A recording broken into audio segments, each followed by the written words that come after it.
In this tutorial, you will learn how to calibrate the printer for your media.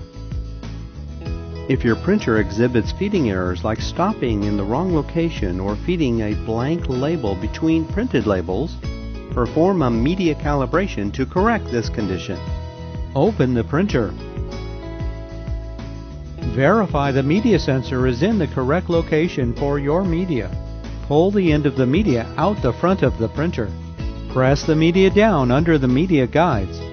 Close the printer. Press and hold the pause and cancel buttons for 2 seconds. The printer will feed and measure several labels. Remove the excess media.